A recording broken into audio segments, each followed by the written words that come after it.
தந்தை, மகன், தூய ஆவியாரின் பெயராலே ஆமென்.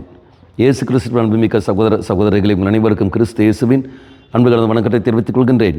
இந்த நற்செய்தி பாகமானது மத்தேயு நற்செய்தி 23 அதிகாரம் 13 முதல் 22 வரையில திருவாக்கியங்கள். குறிப்பாக 13வது வாக்கியம், வெளிவேடக்கார மறைநூல் அறிஞரே, பரிசேயரே, ஐயோ உங்களுக்கு கேடு. நாம் பார்க்கின்றோம் இந்த 22 வாக்கியம் வரைக்கும் தெய்வம் பயன்படுத்துகிற கடுமையான வார்த்தைகள். அதாவது வெளிவேடக்காரனே, குருட்டு மடையாரே, குருடரே, குருட்டு வழிகாட்டிகளே, இதெல்லாம் யாரை பற்றி சொல்கின்றார்? மறைநூல் அறிஞர்களும் பரிசேயரும். யார் அவர்கள்? நீங்களும் நானும். இந்த மறைநூல் அறிஞர்கள் யார்? மற்றவர்களுக்கு கற்பிக்கின்றவர்கள், விசுவாச வாழ்க்கை கற்பிக்கின்றவர்கள், இறை வார்த்தை எடுத்து சொல்கின்றவர்கள். அப்படி என்றால் திருச்சபையில் இருக்கிற நீங்களும் நானும், அதே மாதிரி குடும்பத்தில் இருக்கிற நீங்களும் நானும், இல்லற வாழ்க்கையில் இருக்கிற பெற்றோர்கள் நீங்களும் நானும். அவ்வாறு பார்க்குற போது ஒவ்வொருத்தரும் அவரவர் என்ன அழைப்பு பெற்றிருக்கிறார்களோ அவர்கள் அத்தனை பேரும் மற்றவர்களுக்கு கற்றுக் கொடுக்க ஒரு பணியை பெற்றிருக்கின்றார்கள்.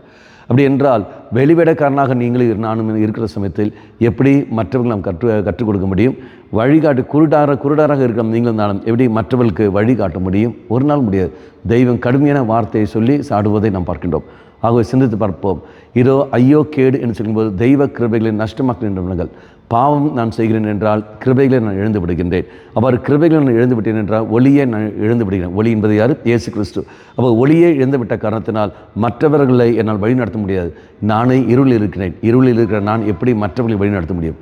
ஆக சிந்தித்து பார்ப்போம். தெய்வமே, கிருபைகளை இழக்காமல் இருக்க சக்தியை தாரும். பாவத்திலிருந்து நான் பின்மாறி நல்ல ஒரு வாழ்க்கை வாழ கிருபை தரும். இதோ இங்கே சொல்லப்படுகிற வெளிவேடக்காரன், அந்த வெளிவேடக்காரனாக அல்லாமல், குருட்டு வழிகாட்டி அல்லாமல், குருடானாக இல்லாமல், நல்ல ஒரு மகளாக மற்றவர்களை வழிநடத்தக்கூடிய இறை பாதையில் ஒளியை நோக்கி வழிநடத்தக்கூடிய கிருபை எனக்கு தந்துள்ளோம்.